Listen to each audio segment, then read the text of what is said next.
All right, everybody. Welcome back to another episode of First Take. And if you're watching this on YouTube, you can obviously see that we got Cicero back again. Mike. Yo. Are you stoked for today?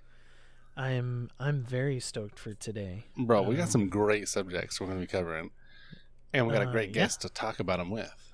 Yeah. Am I a guest? Well, we were going to talk about that.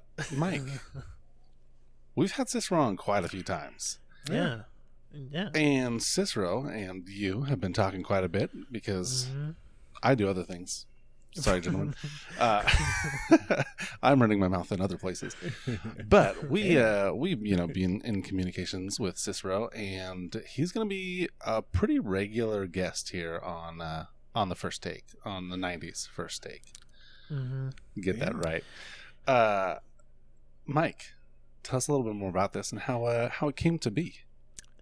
Yeah, Cicero and I, first of all, it's amazing how you can develop friendships and develop quality relationships over the internet. It's just mind-boggling to me. Amen.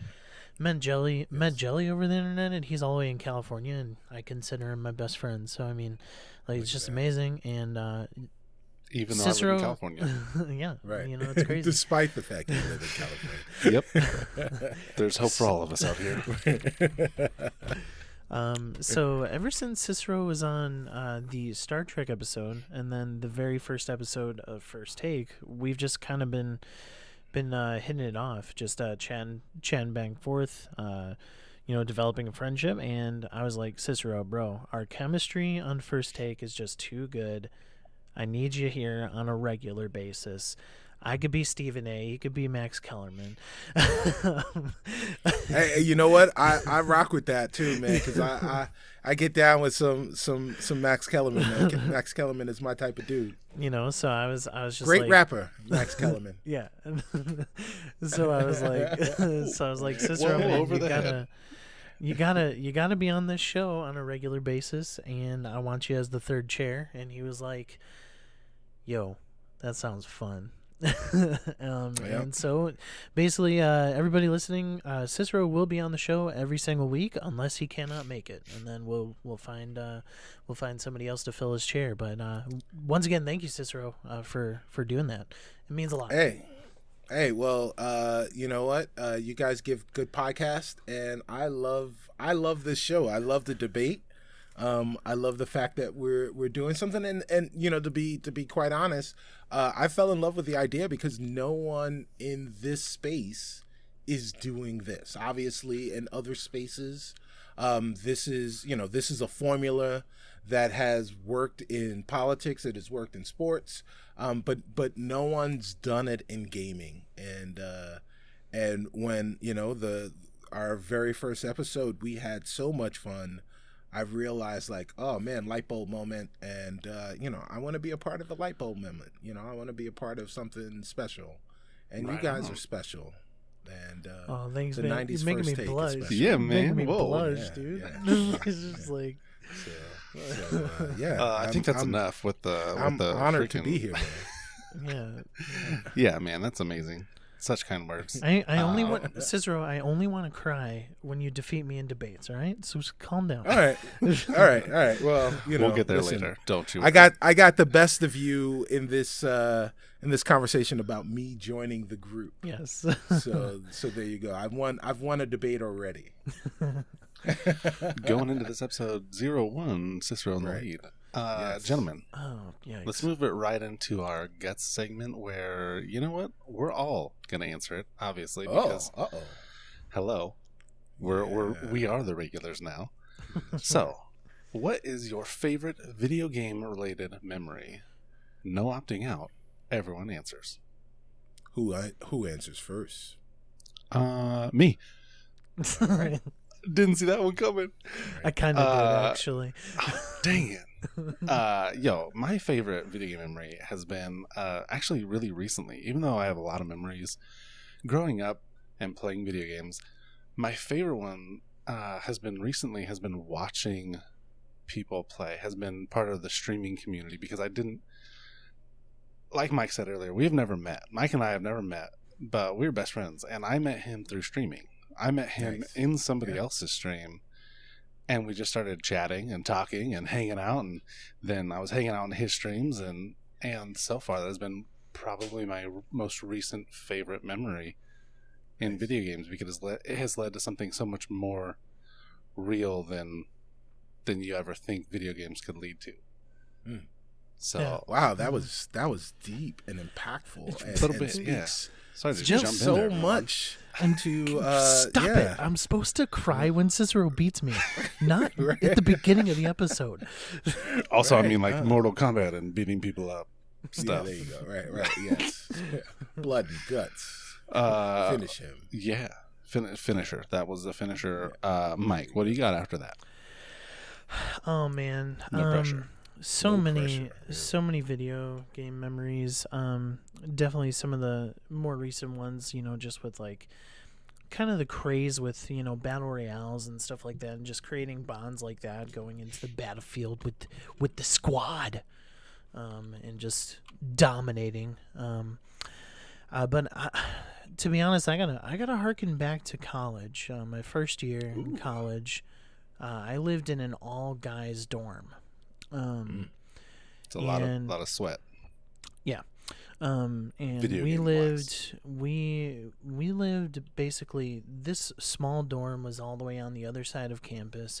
All the other dorms were over there, and so just like the group of men in that dorm really, really created a bond. And I remember second semester, this is my freshman year, one of the best memories I've had was I was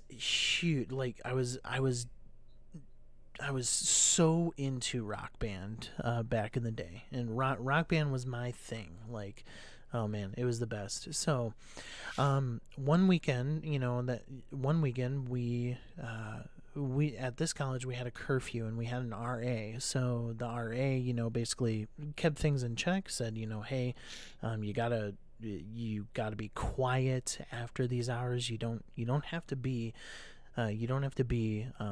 sleeping, but you have to be quiet after these hours, and kind of in your rooms, be quiet and stuff like that. We all know how quiet Rock Band can be. Yeah. Right, yeah, exactly. Well, gentlemen, the RA was gone for the weekend. Oh no. And let me tell you, your parents disappear. Every single, like, not every single person, but there was a group of probably like 10 guys in my little dorm room alone, and we were playing Rock Band, and I was playing. I remember this memory because I know I'm an early sleeper. Like I fall asleep like super fast, super quick, like 9 p.m. Like I could fall asleep through anything too. And I remember I fell asleep that night, and then all of a sudden I start hearing these people in my room playing Rock Band with my Rock Band stuff, which is totally okay. My roommate, I was like, hey, play Rock Band, I don't care.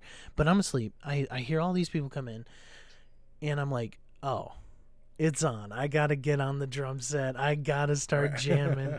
So I ended up waking up, and I got on the drum set, and all my friends are like, bro, how are you so good? Because I'm like playing on expert mode, and I was really that good back in the day. Me and a good friend Justin, aka Rubber Duck, where we just played it all the time. And so that was one of my favorite video game memories that comes to mind. Just like jamming out 2 a.m. in the morning to like Breaking Benjamin, to like some of the old school stuff, like there's Van Halen, and just all the great all the great songs that are in. R.I.P. to Eddie. Eddie Van Halen, man, what a legend. So yeah, that's probably one that I would like to share. So many, a pretty great memory. But that's one I wanted to share. So since Cicero's in the mood to debate, let's see if he can one up it. All right, yeah, right. He's gonna dust it. So an honorable mention is of favorite video game memories was playing MotoGP, the MotoGP demo from the Xbox Live Starter Kit. Back in 2006, getting an understanding of what online gaming could possibly be with this system, because everyone had like a microphone was required, so you were going to be able to communicate with people, and much like you and Jelly Mike and now the three of us, I've got friends that I've been playing games with for 15 years and will sit and have conversations with, and they're people that I've grown. When I started playing with them, they were children, and they have grown to adults. My kids were children when I started, and they are adults. So like the relationships, the bonds that I formed with a group of people over Xbox Live has been really, really important to me. And they're real. They're real. And bonds. they're real. And they're very, very real, obviously. But that is not my greatest gaming moment. But what is? So here on the 90s First podcast, I've got to take you back to 1987. Oh my goodness. You're old, bro. Way back. Right. So in 1987, there was a video game that was released that was based on a movie that came out, I believe, in 1986 called Top Gun. Right? I see where this is going. And in 1988 or 1989, I went to space camp. Always in love with space. Elite Dangerous, my favorite game. Yeah, I've always been an astronomy guy. And I really, really enjoyed space camp. And on top of that, I decided that I wanted to play this Top Gun game. So I got it or my parents got it for me in 89. Game was ridiculously hard.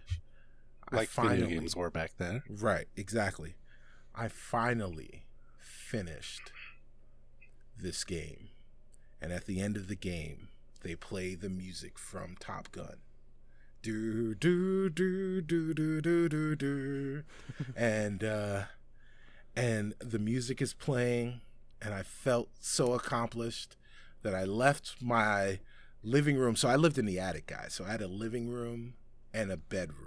Nice. Right? They were separated. So I left my living room and I went into my bedroom and I grabbed my flight suit and put my flight suit on. No big Stood deal. in front of my TV and saluted my TV with my flight suit on as the music played from Top Gun. So the flight suit, my Space Camp NASA flight suit looked similar to an Air Force flight suit. It was sky blue as opposed to tan or camouflage, but that moment lives with me forever, and now with everyone listening. Over 30 years ago. So yeah, look at that. Unbeatable, bro. There you go. Yeah. There you go. Yep, I give up. You win. Shout out to Top Gun. Yeah. Man, what a great memory. That is a great memory. Everyone listening, Instagram, Twitter, send us your favorite video game memory or hit us on our Discord, where you'll find the link below. You guys ready to move into the new segment? Yeah. All right. You don't want to do but what first, have you been playing? But first, come on. Did you hear that delivery? But first. My bad. What have you guys been up to? What have you been playing? What have you been doing? I've been playing Apex. I'm always playing Apex. Cicero, what have you been playing? As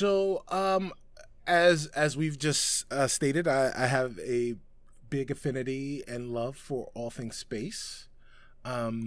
If you are a space person, there may be a little franchise that you may have heard of called Star Wars. I don't know. This what is that? It's a real fringe thing. Only the nerdiest of the nerds may have heard of it. Man, kind of is that like kind of planets that kind of go to war? Yeah. But this company down in Florida, Electronic Arts, they made a game called Star Wars Squadron. Yes, please. Out of Motive Studios. And so I've been playing a little bit of that Star Wars Squadrons All right. Getting down with the single player. I haven't played the multiplayer yet, but I've single heard player good is super things. good. Super good. I've heard very good things about it. Super good. Yeah. So, and I'm playing on a HOTAS. Okay, I was gonna say, is your flight stick compatible? I was gonna. Yeah, 100%. 100. Cool. It better be. It better be. You hear that, everyone? It better be. Yeah. So not only am I playing on the HOTAS, but I'm also using voice attack. So I am talking. Yeah, I am talking to my ship as I do things. Very nice. And Michael Dorn is speaking back to me. Whoa. Can we just go to the news, because I'm just too jealous to even talk about the stuff that I've been doing. Mike, you gotta tell us what you've been playing, and then we'll jump right in. I promise. We'll make it a real quick segue. So 2 games, and then we're moving on. Cicero, there's nothing else? Cicero can't talk about anything else? No, man. Okay. Really, honestly, there's nothing. I've been jumping back into Warzone. Mm-hmm. I'm terrible at that game. But I also did pre-order the new Call of Duty Cold War on PC. There you go. So I haven't been part of the beta yet, the PlayStation 4 beta that's just started. Darn you, Sony. But by the time we talk next, I will have played some of the PC beta that comes out on the October 15th. But I have been playing some Warzone and getting into that, and it's been pretty good. It's a lot of fun. Nice. Have all the sweats kind of dropped out a little bit because they prevent me from winning? Well, you know what? I'm really, really bad, and it does a good job of skill-based matchmaking. Yeah. Oh, good. Well, so nice. So it's sweaty for everybody. Yeah. Who's playing with me because I'm terrible, and also the people that they're playing against are also equally pretty bad. Did you Gotcha. have you seen the stim glitch, the stim shot glitch? No, where that keeps you can stay in the gas. Yeah, so there's a glitch in the game right now where you can get unlimited stim shots, and you can just stay in the gas unlimitedly. That seems unfair. So don't ask me, but that seems a little unfair. Yeah. Jelly, you're almost like cheating. Like, it's eerily similar. I follow a guy on Twitter, or not on Twitter, on YouTube, named The Average Sniper, and he was a PUBG player and streamer primarily over the last couple of years, but he's now gravitated over to playing Warzone a lot. And the last video of his that I watched yesterday was him talking about how he had finished the game and he was in the final circle, and there was nobody, the guy wasn't even around him, and the circle closed in on him and it killed him, and he finished second. Yeah. Even though, and so he didn't name the cheat, but said that there was a cheat. He didn't want to give any ideas to people, but that apparently is the cheat. It's crazy. For anyone exploiting the game this way, you suck. You're just as bad as people who go under the map in Black Ops. Yeah. I'm just saying. Well, yeah, it was. I usually watch Tim the Tatman stuff, and he posted a video on it the other day, and the only way that they were going to win was if they did the glitch themselves, and so they did it. They ended up losing, but then the game lasted for at least 5-10 more minutes because they were searching for each other in the gas. Like, it was insane. But that's crazy. That means you can literally open up the entire map again, and that map is huge. Yep, exactly. Yeah. Really quickly, I've been into Apex again a little bit this past week because they started their cross-play beta. So I'm just kind of going with the new update, the new game mode that they released. What's it called, Jelly? Great question. Yeah, it starts with an F, but it is fire. It is. I think it's one of the best limited time modes that they've done. I think it's pretty chaotic and super fun. I love that it's new. It's not something that they're not just repurposing something they've done before. It's so amazing. It's super basically fun. What it is, if you haven't played, there are little spots on the map that is that Flashpoint? Yeah, Flashpoint. Yes, Flashpoint. Yep. Okay. There are spots on the map that is the only place that you can heal. It's the only place you can heal. And so you have to go in there. If you lose your health, you start regaining health if you're in this certain section of the map. Otherwise, there's no heals whatsoever on the map. To pick up as loot. Heals. Yeah, so it just creates some pretty hectic fights, to be honest. So it's a pretty fun game. Insane firefights in a super small zone. Not tiny zone, but in a fairly small area. You're getting 2 or 3 teams all at once, kind of all the time, because it heals health first and then shields, but there's no health or shields on the entire map. So if you're looking for heals, you have to be in one of these blue zones. Wow. And inside a blue zone, you're gonna see people. Exactly. So been getting into that, playing Magic as well, just super into Magic Gathering, the arena right now, and then Among Us. Among Us is super fun. Keep playing that. There hasn't, speaking of memories, there hasn't been a game recently where just like getting such a big group of people together and just having so much fun. It's really good. So I will get back to you next week episode. I'm gonna start this indie game that went into Game Pass called Eichenfell. It's basically you are a character who starts going to basically Hogwarts, and you kind of GTFO what?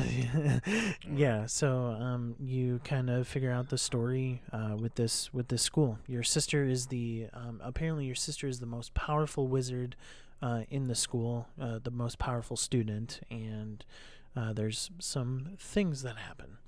So Hermione's got a sister. Cool. That's kind of. I'll give you a heads up on that next week. So. All right. Nice. All right, gentlemen. News. Yeah. Let's do it. Let's do it. Jumping right in. Segue. Look at me go. Woo. PS5 teardown happened for everyone who's in the console sphere on video gaming. PS5 teardown. New information, Cloud says the size of the PlayStation 5, astronomical, and jab at Xbox. It is huge.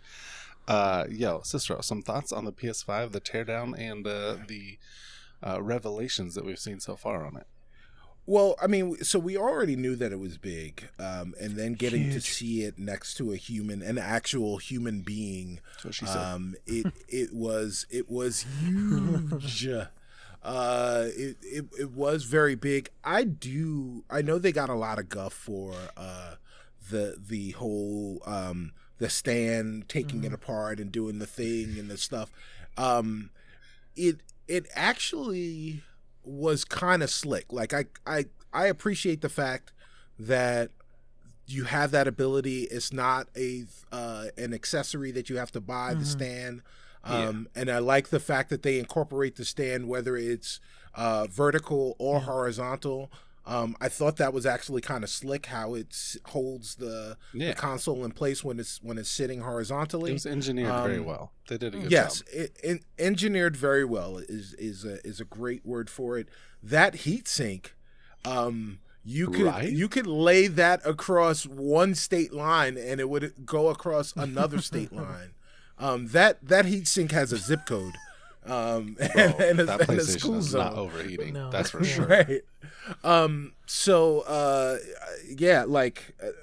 Clearly what they're doing, what Sony has decided to do, is they've heard the complaints about their system both running hot and being loud.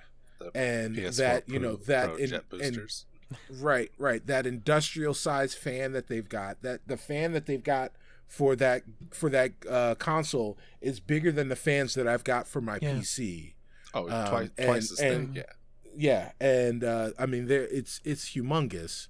Like if the thing starts working overtime, I think the console itself will start levitating. I'm not exactly sure what the point of that was. UFO but technology. like, right. But the one thing that I have to say when it's all said and done is they're holding all of their gems to themselves.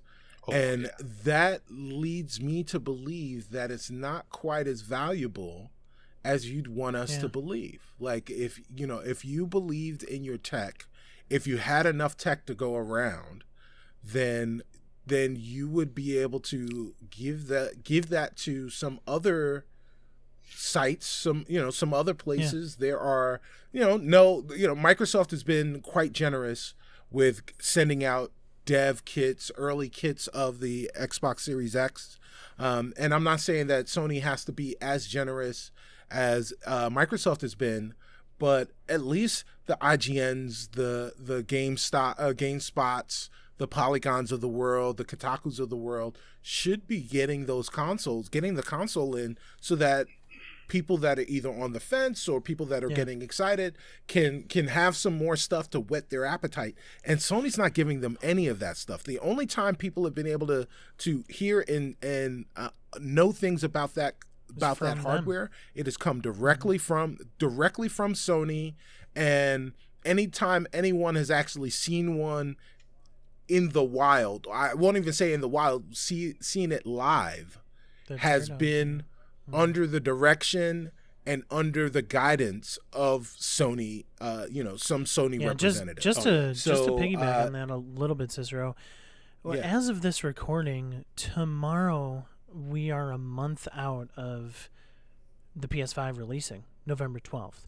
And as you're saying, to be hands-on, and you're saying that we're only a month away, and nobody besides Sony and game developers have probably had their hands on it, which is mind-boggling. Right. I would be surprised if game developers have actually had the console. They may have dev kits that are representative of the console specs. Maybe. Or hardware specs to run on PC. Right. Yeah, exactly. Like that. I mean, that's what the dev kits are. Yeah, we're going to mimic Right, the on dev PC. kits are PCs with the specs in them. Designed. Well, I think about that. I think about that Final Fantasy 16 demo, that trailer.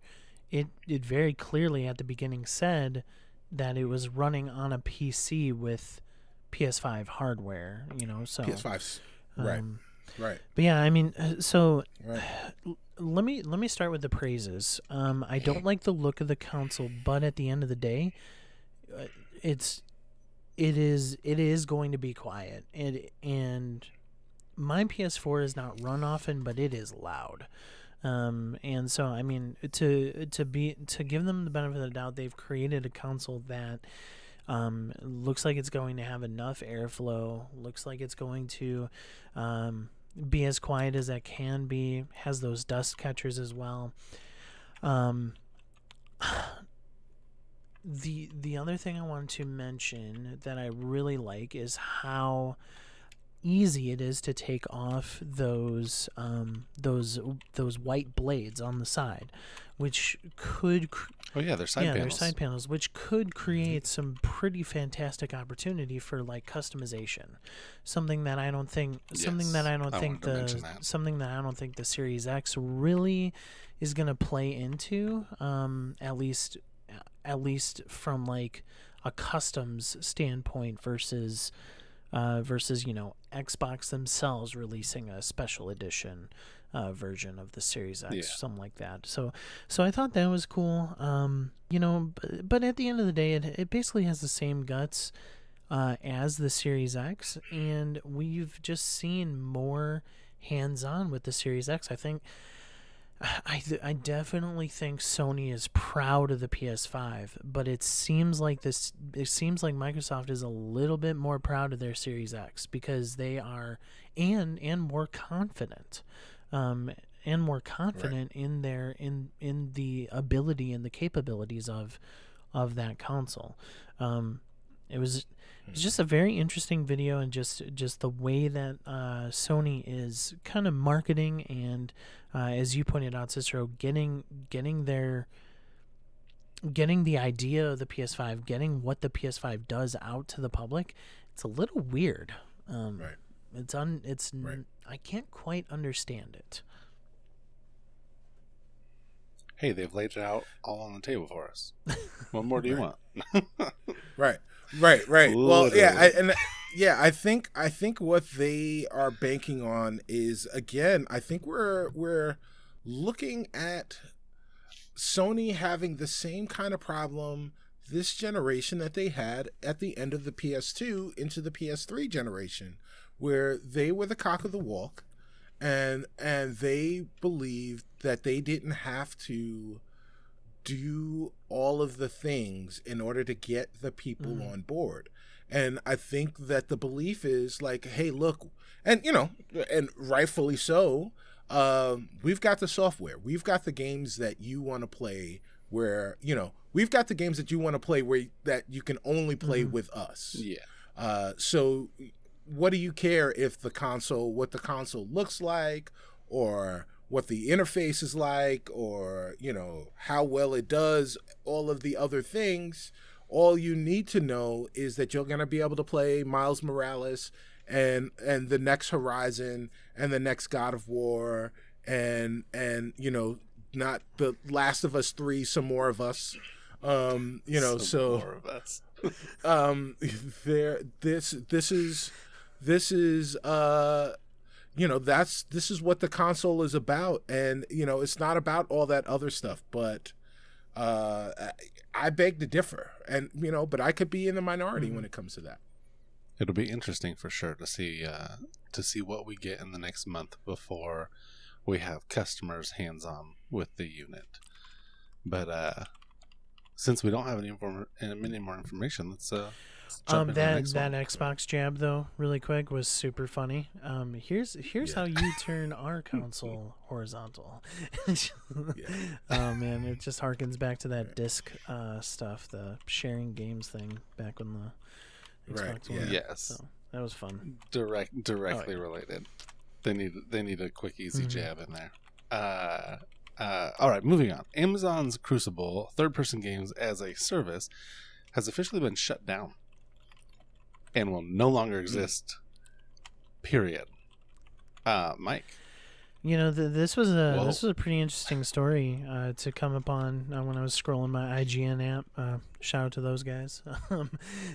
They Amazon wanted to get into the gaming space and creating games, having a studio of their own, and really they just kind of missed the mark. I thought the Crucible had some good promise, and I don't know, Cicero, if you tried it out because you have a PC, so I don't know. There was only a PC beta, right.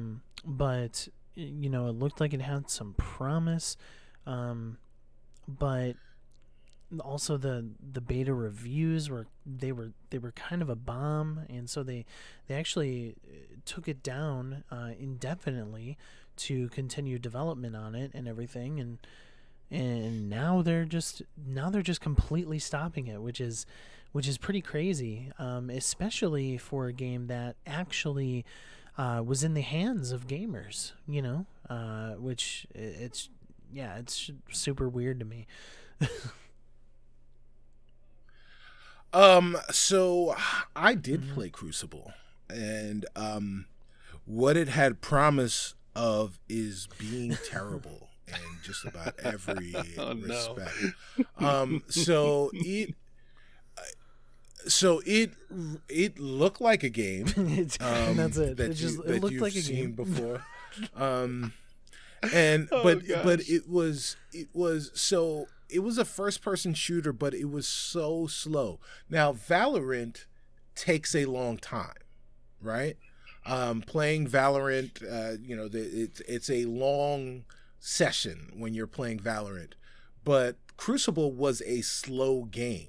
Oh. And for it to be a hero shooter and all of the things that it was trying to be, it just, with all of the other games in the space, it didn't do anything different in a way that was better, and they didn't do the things that it did well enough to unseat any of the games that were already out, nor did it do anything that was really good to tell other people, oh, you know what, give it a shot. Like, oh, if you've been frustrated or you feel like you were playing Apex and you liked Apex, but the skill level has surpassed you, you can get in on the ground floor of Crucible and it does something similar.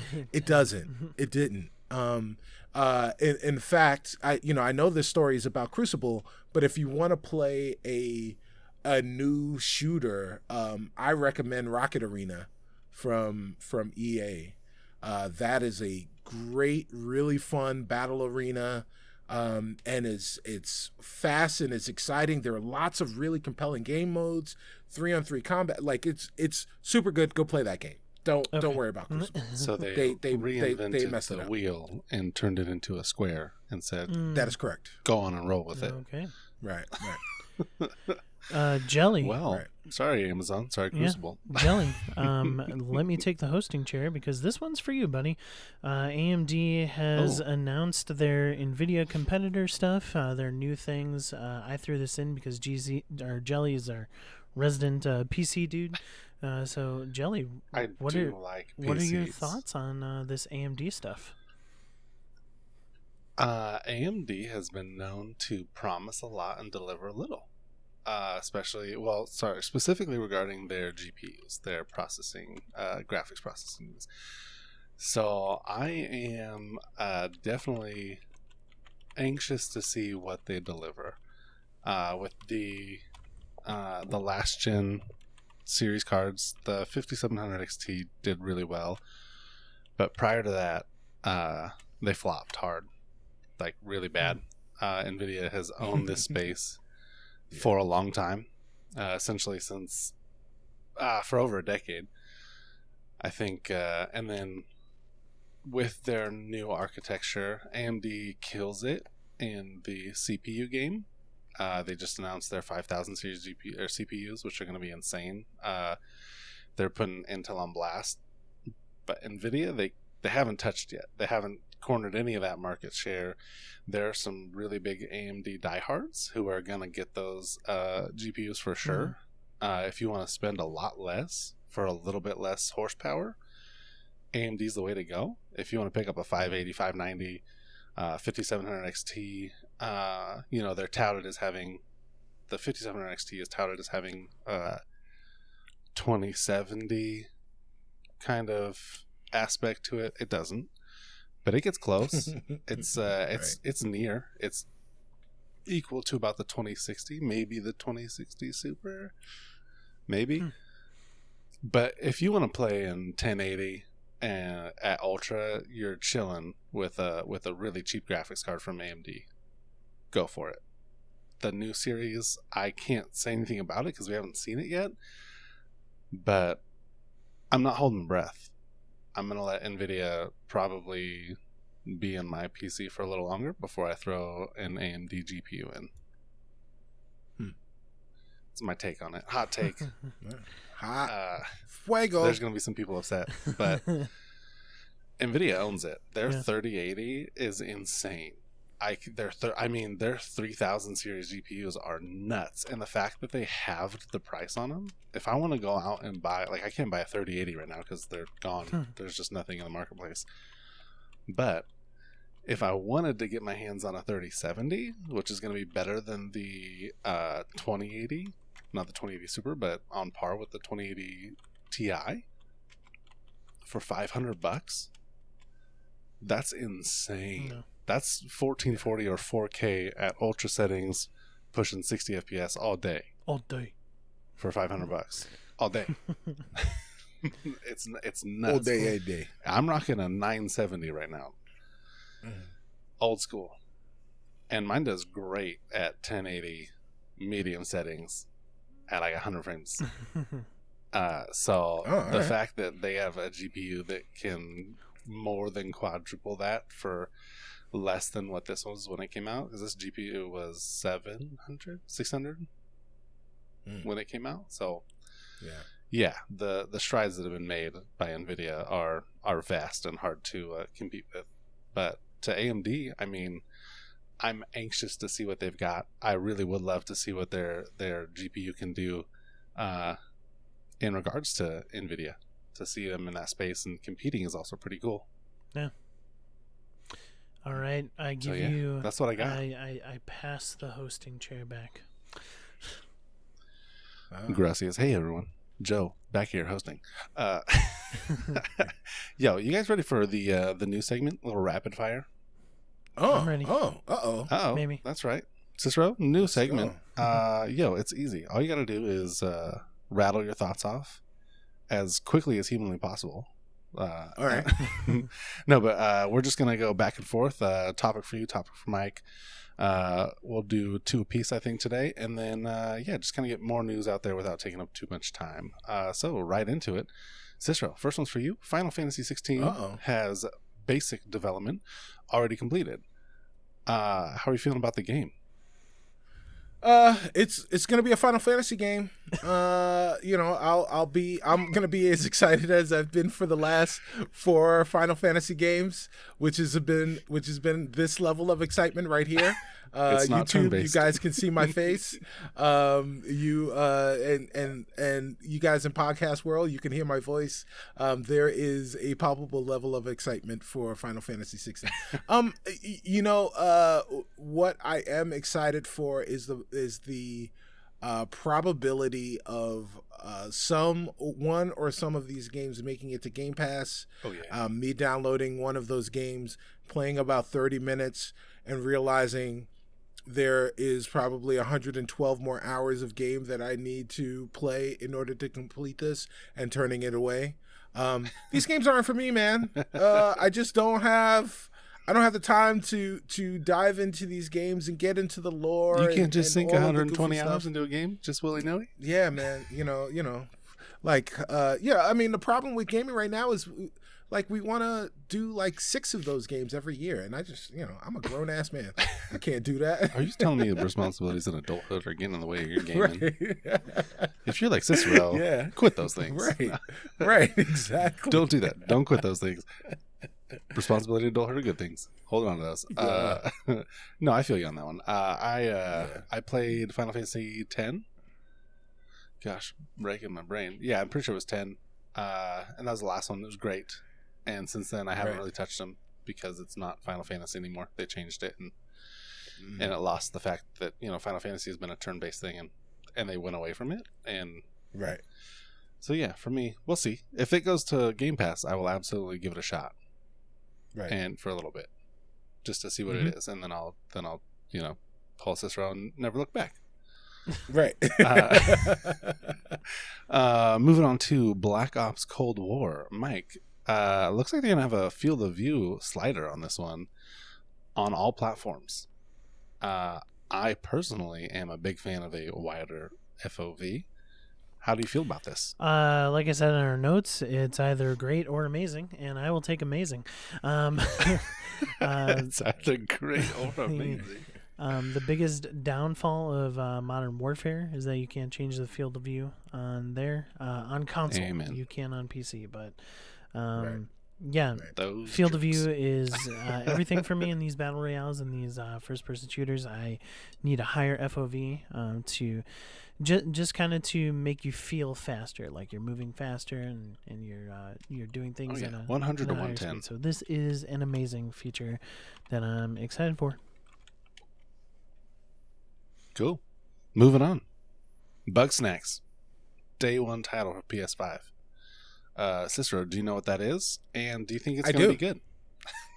I had to look it up. So, Viva Pinata. That is what I'm going to say. All right. Viva Pinata vibes all the way. Big Viva Pinata vibes when I saw the trailer for this game.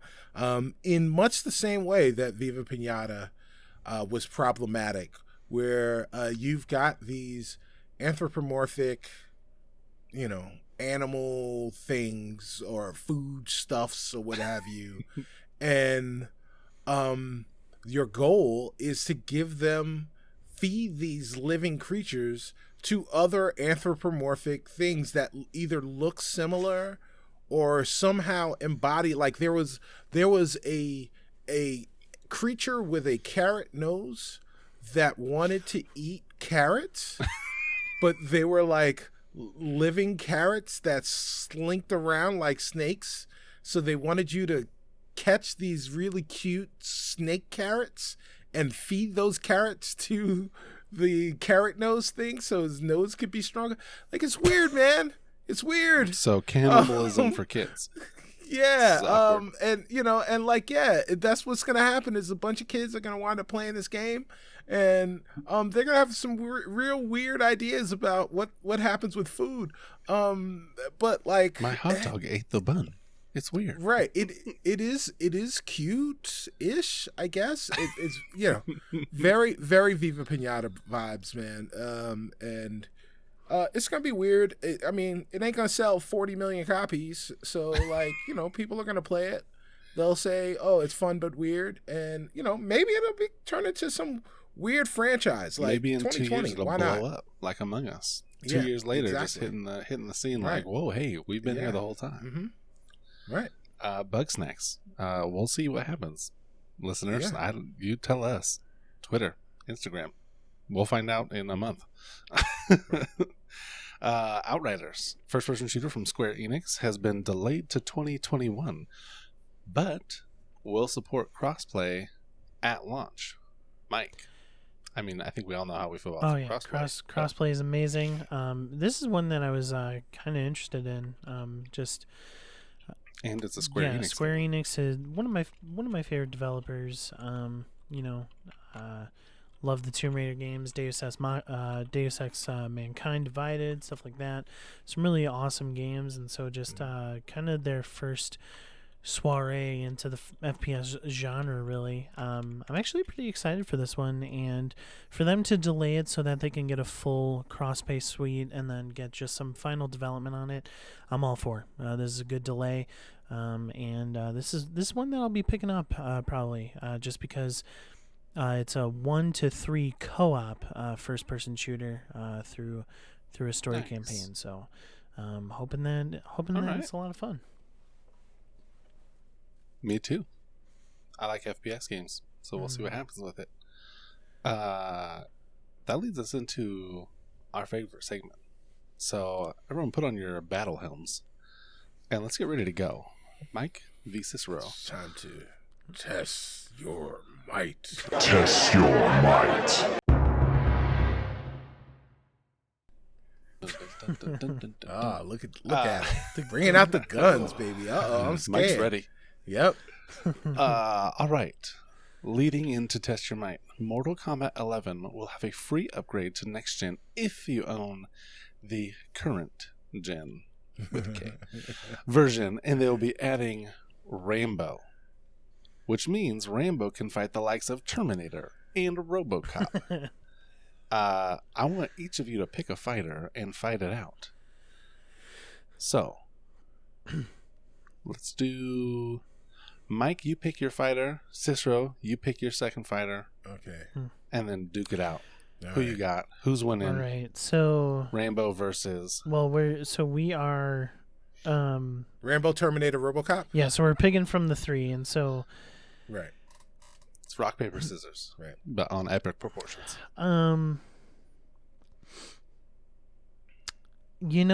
Cicero, I'm gonna pull one out from left field. I think Rambo has got these fights. I think Rambo can take the Terminator and RoboCop. 1v1. He's your worst nightmare. 1v1. I honestly think Rambo is resourceful enough. Also certainly determined enough to defeat any foe. He has in all of his movies, he has several enemies at once that he overcomes. And I really think with his resourcefulness, he'll be able to exploit weaknesses in Terminator, weaknesses in RoboCop. And think about it this way. Both of them are basically the same thing. They're both kind of robots. So I think Rambo can kind of figure out what's going to stop both of them and pull this fight out. Yeah, I didn't take a look at Mortal Kombat 11 and his move set really, but I think he could win these fights. I do think that he might have some trouble with Terminator because he's not as Terminator is not as stoic and robotic as RoboCop is, but I think Rambo can still pull it out, Cicero. Vista. Yeah. So that's the later Terminator. So I would say that the RoboCop would say, "Dead or alive, you're coming with me." But so what's funny is two of those characters are from the future, but they were only from the future from the time in which those movies were set, and now they're in the past. So both of these characters are now in the past as of 2020, but clearly the most advanced is the Terminator, because he was from furthest into the future, and his job is to terminate.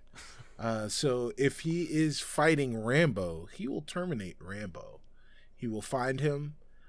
He will see where he is, and he will make all of the right decisions. And he could at any point sound like Rambo's girlfriend from Rambo. What was that? Rambo 3? First Blood 3? Or was that Rambo First Blood Part 2? I can't remember. I haven't seen him in so long. Are there that many Rambos? Have I been out of the game that long? There are five Rambos, Jelly. 5 Rambos. What? 5 Rambos. First Blood 1 through 3, and then there's one called Rambo, and then the newest one was like Rambo. I'm old. Rambo, I'm old. Yeah, that's I thought it was just called Rambo. Well, so no. So one was called John Rambo, or one was called. I forget. But there were 5 of them. And one of them he gets the So this is Rambo 2 Rambo, because he's got the bandana after his girlfriend died, because he rips the piece of her dress after she gets shot. Yeah. And then he becomes your worst nightmare. Makes sense. But Terminator could sound like his girlfriend and lull him into a false sense of security and terminate him. Okay. He will Mike, say, any rebuttal on that? I can. Your clothes. I can. The Terminator, although he is a killing machine, as you so stoutly pointed out, and I don't know if that's a word or not. Astutely, yes. Sure. It's just your pronunciation. Yes. As you pointed out, the Terminator does in fact terminate. The Terminator also has a sympathetic side, and you saw that in T2, where he has a connection with. See where he's going. He has a connection with a human, with John Connor himself, and one that is somewhat vulnerable. And let me tell you, Rambo knows things. He will figure out that the Terminator can be not, I wouldn't say consolable. I mean, he still is a terminating machine, but rather he can be empathized with. He could be sympathized with. Rambo can talk him down potentially. I see a weaker side to Terminator's game there, and Rambo certainly could take him out. Last words in this one, Cicero? Terminator, the T-1000, only cares about John Connor. He only sees why you cry for John Connor. He won't see it for John Rambo. Rambo was the type of man that the Terminator, was made to terminate. And he will complete his job. Unless there's fire. I think magma. I think we've heard enough from the fighters. Everyone listening, you decide. Let us know who won this fight. Complete side note. I saw a tweet the other day that was like, Mortal Kombat is just turning into the Super Smash Bros. That your dad picked the fighters for. That is accurate. That is accurate. I thought that was such a good tweet. 100%. All right. It's been brought up once before this episode, so we're just swinging right into it. Star Wars Squadron getting some good reviews. What is the best Star Wars game? Cicero, you can go first on this one. Yeah. So Knights of the Old Republic is the best Star Wars game. Like, we could talk about a lot of different games, but Knights of the Old Republic is the best Star Wars game. That is the end of the discussion. All right, we can go on to the next question. Except you're wrong, because this is a debate show. I must debate. Knights of the Old Republic. I tried to play. Have you replayed that recently? The stoic form of combat. I'll give you the storytelling. Okay, this is BioWare here. Knights of the Old. I'm not gonna knock the storytelling. I've heard. I've never beaten the game. I've heard the story is phenomenal though. But the reason why I haven't beaten the game is because, man, that combat is so boring. It's just like, I have a lightsaber in my hands, and all I have to do is move my guy towards the person, and then he's gonna decide when to attack and everything, and then he's gonna counter and stuff. It's not a good form of combat. Let me tell you why you're wrong. Is because there is a game that exists. PS2 era, Xbox era. There's a game that exists that has the same title as a newer game that exists, but we're not talking about the newer game. We are talking about Star Wars Battlefront 2. Star Wars Battlefront 2 from PS2. From Xbox, whatever you played on, back in the day, Battlefront 2 was one of the best Star Wars games, if not the best Star Wars game, because it was a sandbox. You had a sandbox of people that you could get. It was one of the first games that utilized, I believe, Xbox Live. You could even play it online as well, and you can get a bunch of your friends together, play split screen, play co-op or whatever. You could run through the story as some clones, and it just had a brilliant feel to it, and just to let you know, Cicero, you could run around as a Jedi in there, and you could actually press buttons to do things with their lightsabers. You don't have to just wait for them to do it themselves. It is a better game than Knights of the Old Republic. Cicero, how do you feel about what he just said? So all right, let me see if I'm getting this right. So what you're saying to me is that the best Star Wars game is just a reskin of a Battlefield game.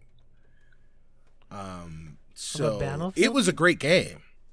It was a great game because this was the one where you just did the conquests and stuff like that, right? Like that was the main gameplay element was like, oh, we've got, these giant.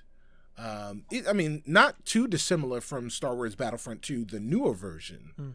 But like they had like a goofy single player, but most of the multiplayer was like, oh, it was conquest. Like, oh, hey, well, we're gonna go to Jabba's palace, and then we're gonna collect not A necessarily and collect true. B there was and a do stuff, and then we have tickets. There was a team deathmatch version, stuff like that in the multiplayer, which was really cool. You actually had to start as a commando, as a clone or something like that, and then when you died, you had the chance, if you collected enough kills or whatever, you had the chance to upgrade to a lightsaber wielding Sith Lord or Jedi.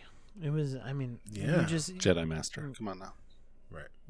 Not just a Jedi, a Jedi Master. So, great game nonetheless. Yeah, I'll give you that. But when it comes to one of the things that you love about Star Wars, one of the reasons that you become such the fervent, loyal fan to the Star Wars universe that you have been for your entire life, is because of the lore. It's because of the story. It's because you can see yourself becoming one of the saviors of the galaxy and helping to bring order to the Force. And in no game were you able to live out that fantasy better than in Star Wars Knights of the Old Republic. You go to the Jedi Temple, you find your Kyber crystal, you construct your lightsaber, and then you find your path to the Force and through the Force in your efforts to fight and defeat Darth Revan. And then the choices that you make in the game. Yes, it was turn-based combat. Yes, it did seem slow to those that are impatient. But impatient is the pathway to the dark side of the Force. If you understand the light side of the Force, then you have patience, young Padawan. And you enjoy those fights. And you finish the story. You finish what you start. And you would realize that the greatest Star Wars game ever created, one of the greatest Star Wars stories ever told, was in Star Wars Knights of the Old Republic.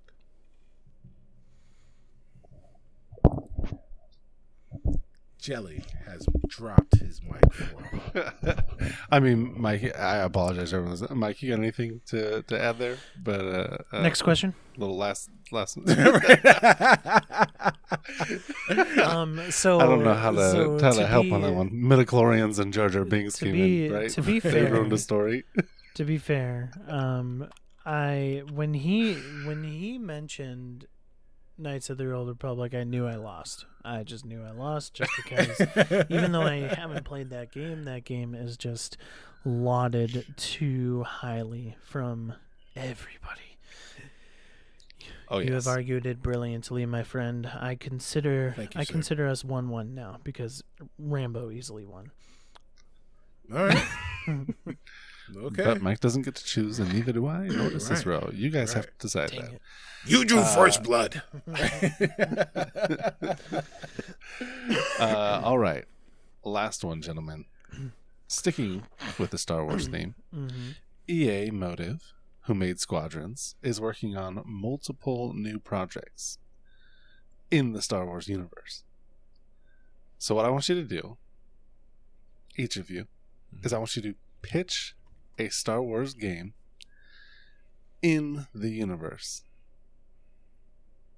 Can be any kind of game you want. Best game wins.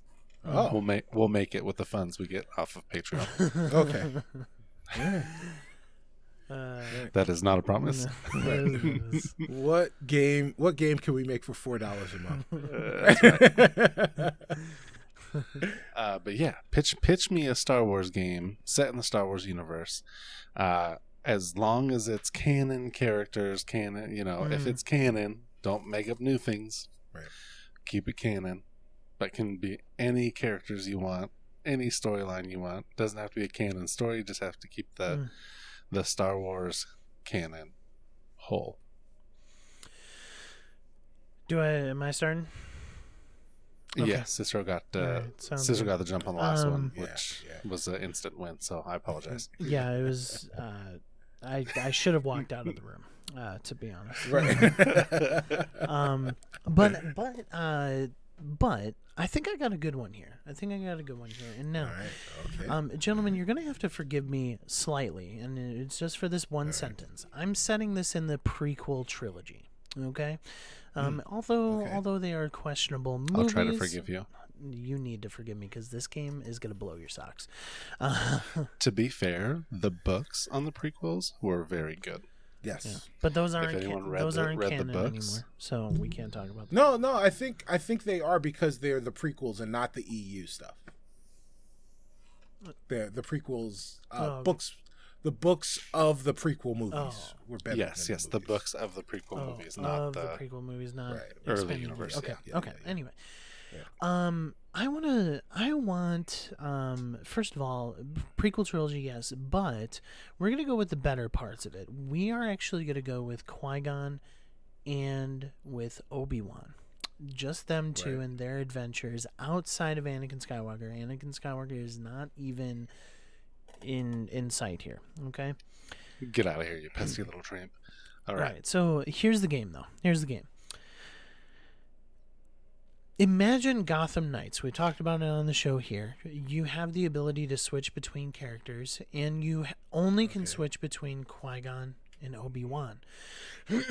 However, Qui-Gon gets an inkling that there is more power on the Sith side than they have been seeing.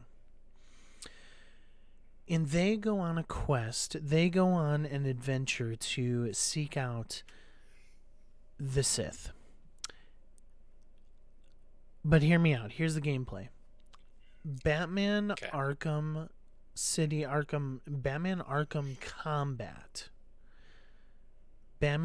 Combat with Qui-Gon, Obi-Wan. You're switching between the characters potentially. You could use whichever one. But, Cicero, here's where it comes in. All right. You bring in the Nemesis system from Shadow of Mordor, and the Nemesis system is all the Sith that you're trying to find. And there's plenty of them to kill. There's plenty of them to get out of the universe to balance the Force.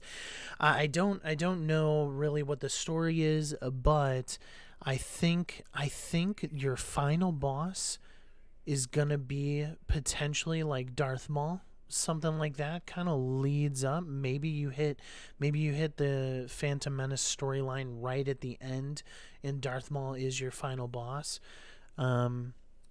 That is the game I'm gonna pitch. A Nemesis system, Batman Arkham style combat set in the prequel trilogy with Qui-Gon and Obi-Wan as your main characters. That's my game. All right. Wow. Cicero, what you got on that? All right. Well, that sounds like a really good game, Mike. But unfortunately, what's going to happen is, our 90s First Take fans, our Patreon money is going to go to my game because the game goes a little like this. So one of the problems with Star Wars is that everyone wants to be a Jedi, right? And everyone wants to tell those Jedi stories. But I don't want to tell one of those Jedi stories. The thing that I love about Star Wars is the fact that this universe is so vast. And when we focus on the stories in the Star Wars universe, 9 times out of 10, we focus on Jedis and Force users as the catalyst for the stories, as the eyes that we use for the story. We're not going to go there. We're going to go to, maybe we'll go to Tatooine. Maybe we'll go to Nal Hutta. But we're going to be a young spice runner who is running with the Hutts, and he is going to open world mafia style make his way up the ranks of the Hutt mob syndicate. And he's got to make his way through the galaxy, pushing his wares and setting up deals across the galaxy, while staying away from the Empire and staying away from the Jedi as they're making their way through the galaxy, policing the galaxy. So this will be right in the middle of right towards the end of the Clone War, and would travel into the full into A New Hope as the Rebel Alliance is forming, and you're trying to build your Hutt empire, your Hutt crime syndicate to rival what the Hutts are doing, and the gameplay it'll be open world, but it'll be reminiscent of the old Godfather games where you actually build businesses, kind of what you see in GTA Online, where you're building businesses and these businesses have to be maintained, and you're going from you're building these syndicates, and you're going from city on a planet to another planet, and you're trying to smuggle and make your way through. So they're going to use a lot of different game systems. They may wind up using the engine from No Man's Sky to accomplish parts of it, but maybe a little bit of RPG elements a la Obsidian with the Outer Worlds, as you're involving yourselves with the different settlements on the different planets as you're moving around. So All there right. you go. There you go. I like it. Mike, the flaws in this, what are you seeing? Why is your game better right off the rip? Yeah, I mean, I don't know if it's better. I think Cicero has got a good story kind of flushed out. But at the end of the day, like, you look at Star Wars and people want to play as a force-wielding character.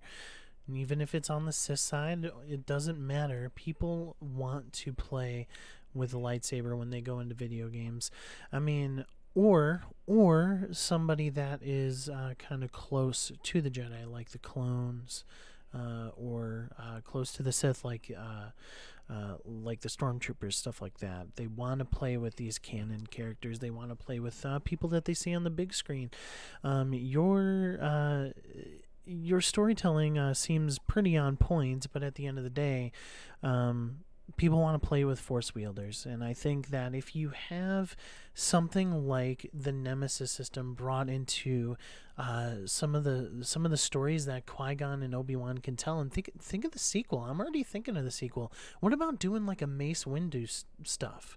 Like Mace Windu doing, like, you know, going from like the start of the prequel trilogy to, like, maybe, as you're saying, the end of the Clone Wars, something like that, doing stuff that Jedi are supposed to do, or even doing it on the flip side. Thinking about it this way: what if you have the Darth Maul outlook on it? And he is what if you do a reverse Nemesis system, that you see Qui-Gon and Obi-Wan going through your ranks pretty quickly, but you start controlling the Nemesis system a little bit better as Darth Maul as the So head. that means you're killing Jedi? So you're going around murdering Jedi or maiming them so that they come after you later? You never know. Darth Maul's pretty cool. I think even that would be a cool. Hit Cypher Diaz. Yeah, kind of. Who knows? All right. Well, yeah. Why are we running spices? Why are we building a crime syndicate? Why are we building a crime syndicate? Because there is a power vacuum. There's lots of despair as the Empire is running through the galaxy. Get your Roombas out of here. As it becomes, yes, exactly.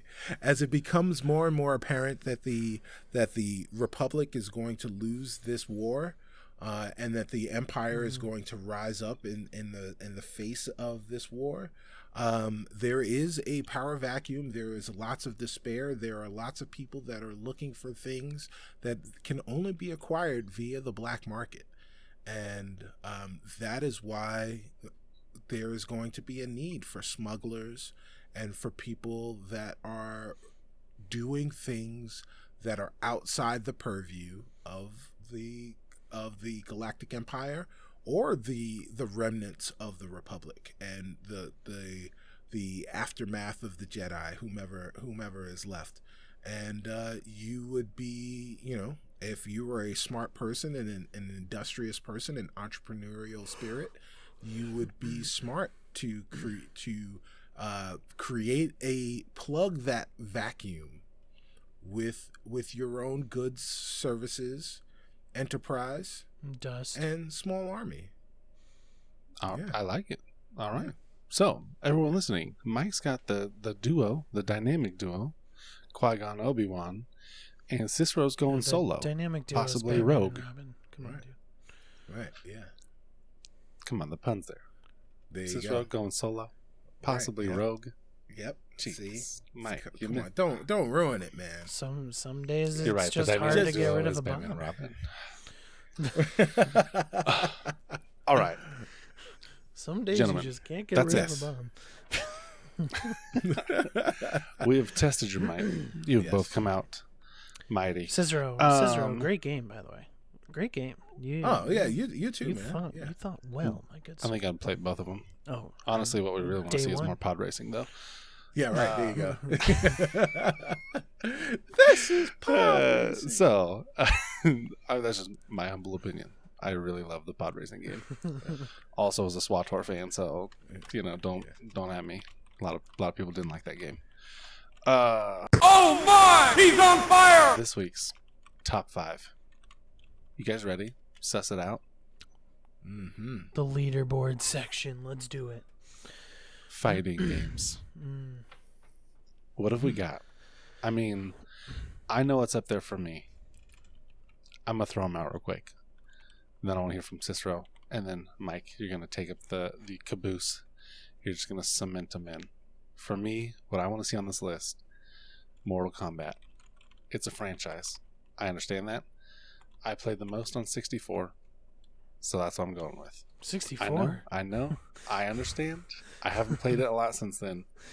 The gameplay has gotten far too complicated. You have to get your timing just perfect and things like that. I ain't about that. Old school for me. The other one I want to see on the list is Killer Instinct Gold. Ooh. I loved that game. Very good choice. It was so good. Very good choice. And then taking it way back to the arcade games, I need Street Fighter. Street Fighter 2? I don't care. Okay. To be really? fair. You don't care if it's the original Street Fighter or versus Street Fighter 2? I don't, because as long as I was playing Street Fighter, I was happy. Okay. Well, allow me to narrow your choice down to Street Fighter 2. Can choose which one. Okay. Was the first one terrible? Am I misremembering? No. So the first one was starkly different from Street Fighter 2. Yeah. Street Fighter, the original, was you could only play as Ken or Ryu, and you played. Then definitely 2. Right, you played against each other, and then whoever lost went on to fight in the other places. Japan, USA. That's right. So, and there were many of the characters from Street Fighter 2 in the original Street Fighter, but Street Fighter 2 is the game that everybody knows and loves. Yeah. Street Fighter 2, where you can pick multiple characters. I forgot that the first correct. one was not good. Yeah. Well, I mean, wasn't as good. Was not Street Fighter 2. The first one was not Street Fighter 2. Oh, so Street Fighter 2. Say. Killer Instinct Gold and Mortal Kombat. Yeah. Whichever one was on 64. I played on PlayStation 2 a little bit, but again, the fighting dynamics changed so much as the games got more complicated. Yeah. Where timing and counters and the movement, it was all too much for me. So. Whoa, Caboose, what are you doing? Oh, yeah, that's right. My bad. Cicero, you're up next. I want Mike to just cement it home because I know that Mike's a good fighting game dude. All right, so I'm gonna pull some stuff out of the crates and see where they go. The first game that I'm going to add is from I think it's from the PS1 era, and the name of that game, it might be PS2 era. The name of that game is Bloody Roar. This was a game that you started fighting as regular people, but then if you hit the certain level, you could transform into an animal. Like one dude fought like Tai Chi, but then he would turn into a mole, and he would scratch you, and he would dig in under the ground, and he would come up and he would fight you. It was super, super cool. So yeah, Bloody Raw on the PS2 came out. The original release date was 97. So it was actually PS1 and then PS2. So that was a good one. Another one that I'm going to pull out of the crates is Eternal Champions. This game came out on the Genesis back in this was 93.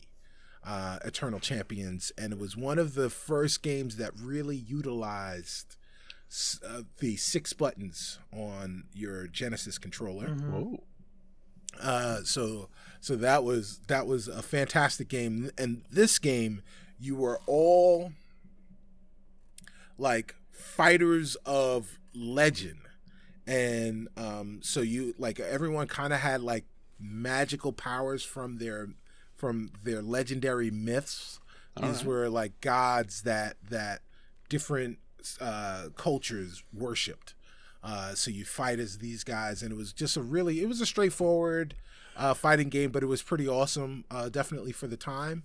But now I'll go with another oldie but goodie, but it was so good. Samurai Showdown by SNK. Yep. Great game. Loosely based on, or at least the characters were inspired by a great anime called Wind Ninja Chronicles. Some people in the United States know it as Ninja Scroll. Oh. So, okay. Yeah. I've heard of Ninja Samurai Showdown. Yeah, Samurai Showdown. And then, of course, my favorite fighting game of all time was Tekken. Oh, Tekken. I forgot about Tekken. There you go. Tekken was great. There you go. So I just dropped 4. So, Cicero, what Tekken specifically? Because Tekken's on my list. Which one would you tout for specifically? So I was just looking at the franchise. They're probably, I would say like Tekken 5 was probably the one where it was like, oh yeah, we did it, Okay. But like Tekken in the arcade was dope. And then Tekken at home was, I have incredible. most of my memories in Tekken 2 on the PS1, specifically. Okay. So that's why I ask. But Right. all right. Wow, I didn't even think of Killer Instinct. I played that so much growing up on the the Super Nintendo. Yeah. Just played so much of it. If I'm picking a specific Mortal Kombat, I would almost choose like Mortal Kombat 3. Had a butt ton of characters. Probably the best mechanics of the series so far. Insofar from its inception. I mean, Mortal Kombat 9, the kind of the reboot from NetherRealm was fantastic. That's where they kind of introduced the story mode, and story mode's just been pretty fun throughout the Mortal Kombat's now. But was Mortal Kombat 9 on PS3? Is that the one that came out that generation? Yes. Mm-hmm. Yes. Okay, Yeah, I'm pretty sure I played that one. Yeah. That one was fun. You can go to the like pig gravestones or something like that, and unlock different items. Yes, exactly. Okay. So that one was very fun. The story mode was cool. Mm-hmm. All right, so kind of some other choices, gentlemen. I gotta toss my hat in for Soul Calibur 2 specifically. Yeah. I just thought of another one. I played that so much on the Xbox. Spawn was my dude. Spawn was my boy. And then on GameCube I played as well, where Link was in it and everything. I believe there was a Tekken character in Soul Calibur 2 on the PS2. They were both Namco games. Yeah, so yes. So yeah, just Soul Calibur 2, man, I played so much of that. Marvel vs. Capcom 2 specifically. Yeah. That's what I remember. Yeah. So Marvel vs. Capcom. Oh my goodness. Marvel vs. Capcom 2 specifically is in my opinion one of the best ones, especially Cicero, maybe you'll agree, on the Dreamcast. The Dreamcast version of that game was just phenomenal. I don't know why. I think Sega just kind of had the leg up on like FPS and graphics back then. Well, they knew how to make arcade perfect ports. Yes, exactly. And that was what you got from that game. You got an arcade perfect port. But is somebody typing these down, by the way? Am I Absolutely not. But I remember them ish. Yeah, it's in my brain. Okay, what are you talking about? Sounds good. But photographic memory words. So except for I don't have a memory. I think we could throw Smash Bros in. It's not.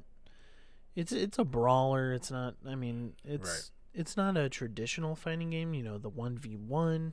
But Smash Bros and for me, Super Smash Brothers Brawl was like my go-to. I might have to on the Wii. I might have to nix that, bro, because it was part of our party games. Yeah, it was. Smash Bros can't be a party game and a fighting game. Yes, it can. Well, did it get nixed in the party games aspect? I think it got nixed because I made the argument that it was a game. It was too skilled. It was not. Yeah, it was not accessible to non-game players. That could be right. I'm pulling it up. Oh no, I pulled up the wrong thing. Yeah. But gentlemen, I have to. My favorite. I think my favorite fighting game of all time.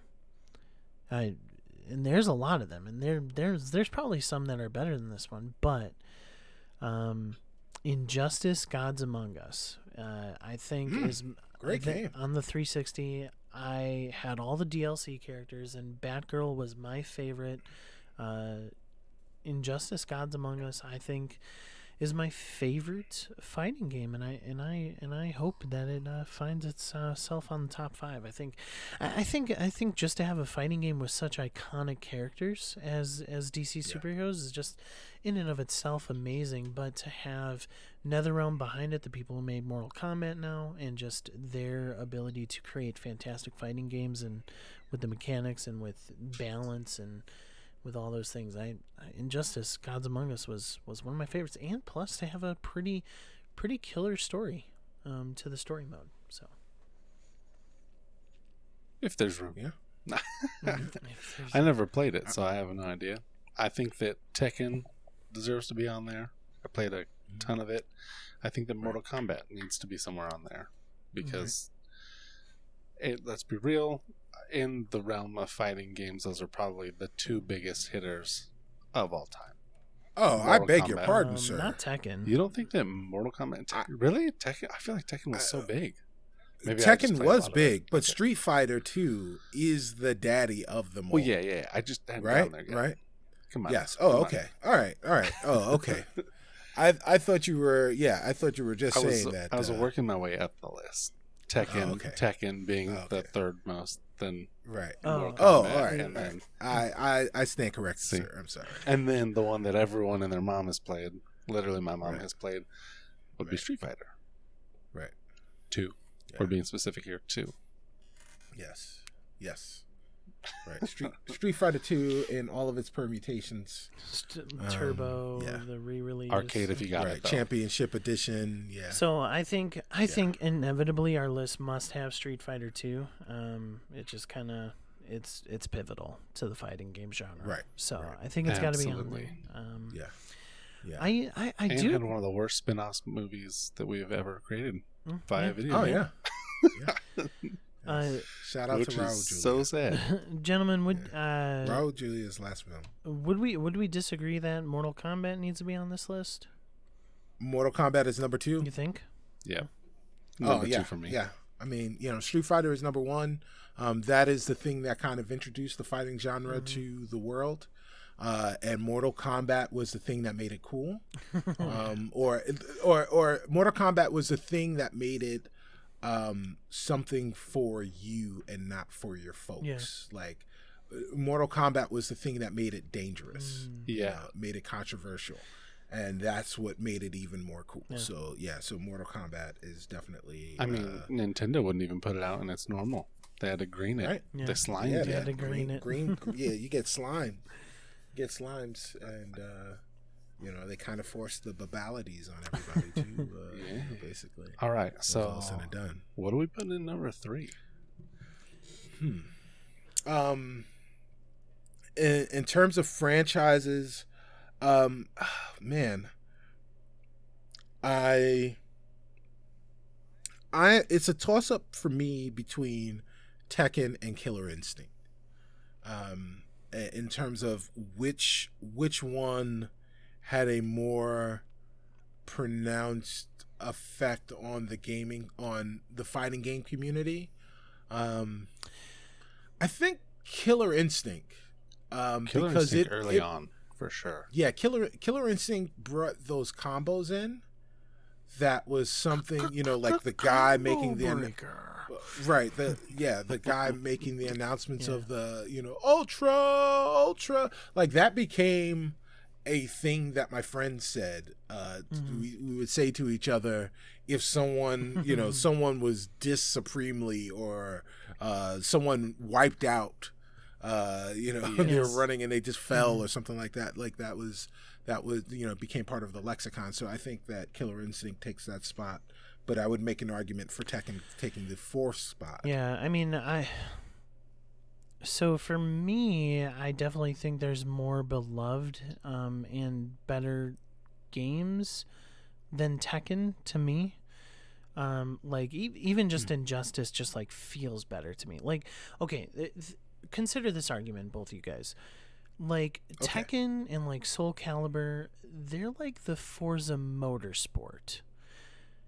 Whereas like Killer Instinct and like Injustice and like some of these other games are like the Forza Horizon series, like a little bit more arcadey, whereas like Tekken and Soul Calibur, they're kind of that simulation fighting game. There are combos that you can have, but they're more technical in their output. Me personally, in fighting game, I lean way heavily towards like the Mortal Kombats of the world, the Killer Instincts of the world, the Super Smash Bros of the world, the Injustice of the world. So that's just me. Even Street Fighter is a little bit more arcadey than like the Tekken stuff. And that's not to take away that, either Tekken or Soul Calibur can't be on the list. It's just I don't think I had as much fun playing those as I did some of the others. Here's my argument for Tekken, and it's an argument that I'll go back to. It's an argument that I think is shared with Virtua Fighter, which is another game that we franchise that we didn't even talk about. Also, shout out to Dead or Alive, another great fighting game franchise. This is a family-friendly podcast. Dead or Alive doesn't have enough clothing. Right. I did avoid that one on purpose. So, the difference between Virtua Fighter and Tekken to Street Fighter and Mortal Kombat was at the time when Tekken came out, the games that were out and available were, Killer Instinct, Street Fighter, Mortal Kombat. All of these games were games where the characters had these supernatural moves. They all had fireballs or some goofy thing that they could do. And Tekken was a game where those things didn't happen. It was based on fighting styles, and you used different button combinations to use fighting styles. So there wasn't a fireball, there wasn't a Hadouken, there wasn't any of those things, and it differentiated itself from just being a fighting game with a gimmick to being a game where you fought your opponent, and just the skills of your opponent and their fighting style was how you determined who the winner was. And that's why I made that equation to like the Forza Motorsports type thing. It's like it's Correct. more of the simulation. Correct. I thought it was applicable. Right. And yes, very apt analogy, which I don't hold against it. I think it actually does a thing to help differentiate itself from the other games on the list. Yeah, and I think I think Tekken needs to be on here. I do agree. I think Jelly's pretty high on Tekken as well, correct? I'm a Tekken fan and a Virtual Fighter fan. Now that you mentioned that, I have that. I believe that's one for Connect where you get to move and fight. Yes, yeah. Bro, that one gets my heart rate up. No joke. That thing's not easy. Trying to get it to work with you and movements, if you don't have a background like this, super hard for your Connect to see everything right. I am a Tekken fan, but we've forgotten about Def Jam Vendetta. We did forget about Def Jam Vendetta. Never greatest Def Jam narrating. Fight for New York. Actually, guys, we forgot Shaq Fu. I didn't forget Shaq Fu. I did not forget Shaq Fu. It was omitted on purpose. I'm trying to forget Shaq Fu actively every day. I haven't played that game I own that game. I haven't played that game in 25 years, and I'm still trying to get the taste of that game. Growing up, on the Super Nintendo, I forget what game, but I had a Power Rangers fighting game, and it was all Zords. It was all the Zords. Oh yeah. You remember that game? I remember that terrible game. That game was terrible. It was so fun though as a kid though. Like it was just. That game was terrible. Yes, because you. That game was amazing because I was 5. Exactly. Okay, so I'll preemptively put Tekken on as number 3. Just because I think majority wise because I'm not a huge Virtua Fighter fan, so I would put Tekken. Is that okay, guys? Right. Yes, that's fine Tekken with is me. good. By the way, Mike, that the name of that game was Mighty Morphin Power Rangers, the Fighting Edition. Came out 1995 for the SNES. That might be the worst name of all time. Yes, the Fighting. So the Fighting Edition. Number 4. The number 4 or 5. Let, Injustice sit in number 4. I mean, I would argue Injustice for at least 5. Just because of I think it has some it's fantastic. I think it's a fantastic game. Iconic characters behind it. It is fantastic. A good story in the story mode, and it has some of the greatest mechanics in fighting game history, in my opinion. I think it's super fun. If you want to put that in 5, what are you thinking for number 4? Oh, number 4 is Tekken. No, number 3 is Tekken. Yeah, Street Fighter. Street Fighter 2, number 1. Mortal Kombat 2. Tekken 3. 4. I thought Killer Instinct was 4. Should we do Killer Instinct because of the announcer thing that you argued? Okay. Yeah. I think Killer Instinct was definitely. Okay. Yes, Killer Instinct. Okay, so then should be on there. Can we cheat, guys? Have an honorable mention, well, or have a tie. Let's tie for 5th. Let's put Injustice and Marvel vs. Capcom 2 as number 5, just because both iconic characters, and I think Marvel vs. Capcom 2 is such an iconic fighting game. Yeah, I really do. They're both very similar, and they're both basically. They both basically use engines from games that are on this list already. Yeah, that sounds fair. That sounds fair. All right. And you get Marvel and DC on the same thing. So that is correct. Win-win. That is correct. Sounds good. That is the way to do it. That is the way to do it. Well, Jelly, you wanna read our top 5 and then go ham on the outro? Agree or not, listeners, this is what we've got. In order, number 1 fighting game of all time. Street Fighter 2.